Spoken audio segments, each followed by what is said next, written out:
तो ये है अपनी करिश्मा XMR 210 और इसका मैं आपको जो है एग्जॉस्ट साउंड सुनाता हूँ जो कि स्टॉक है।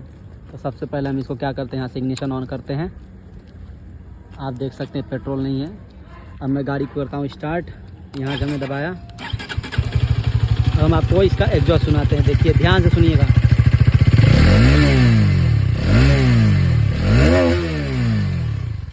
तो ये कुछ रहा इसका स्टॉक एग्जॉस्ट। बहुत जल्द हम इसमें बहुत सारे काम करने वाले हैं। ये कुछ सामने से लुक है, आप लोग देखिए। और अगला वीडियो जल्दी आएगा, तब तक के लिए आप लोग इसको शेयर करिए और लाइक करिए।